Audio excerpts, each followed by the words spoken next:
ദൈവനാമത്തിന് മഹത്വമുണ്ടാകട്ടെ. ഇന്നത്തെ പ്രഭാതത്തിലെ ചിന്തയ്ക്കായി ലഭിച്ചിരിക്കുന്ന വേദഭാഗം 91 സങ്കീർത്തനത്തിൻ്റെ 10 വാക്യം. ഒരനർത്ഥവും നിനക്ക് ഭവിക്കുകയില്ല, ഒരു ബാധയും നിന്റെ കൂടാരത്തിന് അടുക്കുകയില്ല. ഒരു പുരോഹിതൻ ഞായറാഴ്ച ദിവസം ദൈവാലയത്തിൽ ശുശ്രൂഷ മധ്യേ പ്രസംഗിപ്പാൻ എഴുന്നേറ്റ് നിന്നു.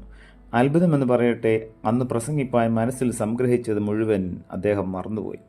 എങ്ങനെ ആരംഭിക്കണം എന്ന് വിഷമിച്ചപ്പോൾ പെട്ടെന്ന് മനസ്സിൽ ദാനിയേൽ പ്രവാചകന്റെ പുസ്തകം 3 അധ്യായം 25 വാക്യം ഓർമ്മ വന്നു. ഈ വിഷയം പരിചിതമായതുകൊണ്ട് പെട്ടെന്ന് ആ വേദഭാഗം എടുത്ത് വായിച്ച് അഗ്നിയിലിട്ട 3 പൈതങ്ങളെ ദൈവം എങ്ങനെ അത്ഭുതകരമായി വിടുവിച്ചു എന്ന് വിശദീകരിച്ചു. ഈ വിഷയം ഓർമ്മയിൽ തങ്ങിയതിന് ദൈവത്തെ സ്തുതിച്ചുകൊണ്ട് വൈദികൻ പ്രസംഗം അവസാനിപ്പിച്ചു. നേരത്തെ തയ്യാർ ചെയ്ത പ്രസംഗമല്ലായിരുന്നുവെങ്കിലും അനേകരുടെ ഹൃദയങ്ങളിൽ ആ ദൂത് ആഴത്തിൽ പതിഞ്ഞു എന്ന് അദ്ദേഹത്തിന് തോന്നി. എന്നാൽ ഇതിനിടെ ഒരു സംഭവം അത്ഭുതകരമായി നടന്നു. അന്ന് പ്രസംഗം കേട്ടവരുടെ കൂട്ടത്തിൽ ഒരു റൊട്ടിക്കടക്കാരൻ്റെ ഭാര്യയുമുണ്ടായിരുന്നു. കുറേ നാളുകളായി ആ സ്ത്രീ ഒരു വലിയ പ്രതിസന്ധിയിൽ കഴിയുകയാണ്. അവരുടെ കഠിന ഹൃദയനായ ഭർത്താവ് ഒരു കാരണവശാലും പള്ളിയിൽ പോകുവാൻ അവരെ അനുവദിക്കുകയില്ല.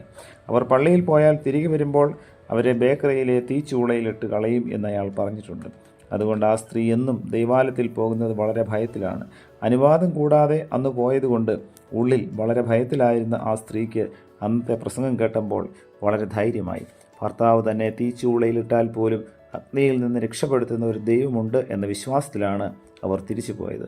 അവർ ദൈവാലയത്തിൽ പോയ വിവരമറിഞ്ഞ് കോപിച്ച് കലിതുള്ളി ബേക്കറിയിൽ നിൽക്കുകയായിരുന്നു ആ ദുഷ്ടനായ ഭർത്താവ്. പക്ഷേ എന്തുകൊണ്ടോ പ്രസന്നവദനായി ധൈര്യത്തോടെ വരുന്ന തൻ്റെ ഭാര്യയെ കണ്ടപ്പോൾ ആ മനുഷ്യൻ്റെ ദേഷ്യം അപ്രത്യക്ഷമായി. അന്ന് കേട്ട പ്രസംഗത്തെക്കുറിച്ച് അവർ വിവരിച്ചു പറഞ്ഞു. ആ റൊട്ടിക്കടക്കാരൻ വലിയവനായ ദൈവത്തിൽ വിശ്വസിച്ചു. അന്ന് മുതൽ ഒരു പുതിയ ജീവിതം അദ്ദേഹം ആരംഭിച്ചു. അബ്രഹാമിൻ്റെയും ഇസഹാക്കിൻ്റെയും യാക്കോബിൻ്റെയും ദൈവം, ദാനിയേലിൻ്റെ ദൈവം, ശദ്രക്, മേശക്, അബേദ്നെഗോ എന്നിവരുടെ ദൈവം തീച്ചൂളയിൽ നിന്നും സിംഹത്തിൻ്റെ കുഴിയിൽ നിന്നും നമ്മെയും രക്ഷിക്കാൻ ഇന്നും ജീവിക്കുന്നു എന്ന വിശ്വാസം നമുക്ക് ആവശ്യമാണ്. അവൻ മുറിവേൽപ്പിക്കുകയും മുറിവ് കെട്ടുകയും ചെയ്യുന്നു. അവൻ ചതയ്ക്കുകയും തൃക്കൈ പൊറുപ്പിക്കുകയും ചെയ്യുന്നു. 6 കഷ്ടത്തിൽ നിന്ന് അവൻ നിന്നെ വിടുവിക്കും. 7-ാമത്തേതിലും തിന്മ നിന്നെ തൊടുകയില്ല. ഇയ്യോബ് പ്രത്യാശയോടെ പറയുന്ന വചനങ്ങളാണ് നാം ഈ കേട്ടത്. 5 അധ്യായം 18-19 വാക്യങ്ങളിൽ നാം ഇങ്ങനെ വായിക്കുന്നു.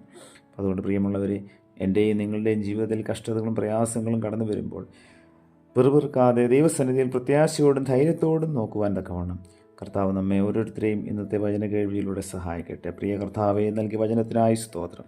മനുഷ്യനിൽ ആശ്രയിക്കുന്നതിനേക്കാൾ അങ്ങയിൽ പരിപൂർണമായി ആശ്രയിക്കുവാനുള്ള കൃപ ഞങ്ങൾക്ക് നൽകണമേ. ഇന്നത്തെ വചന കേൾവിയിലൂടെ ഞങ്ങളുടെ ആത്മീയ ജീവിതത്തിന് നൽകിയിരിക്കുന്ന പുതിയ ബലത്തിനായി നന്ദി. അത്യുന്നതിൻ്റെ മറവിലും സർവശക്തൻ്റെ നിഴലിലും ഈ പകൽക്കാലം ജീവിപ്പാൻ ഞങ്ങളെ ഇവിടുന്ന് സഹായിക്കണമേ. പുത്രൻ്റെ നാമത്തിൽ പ്രാർത്ഥന കേൾക്കണം പിതാവേ. ആമേൻ.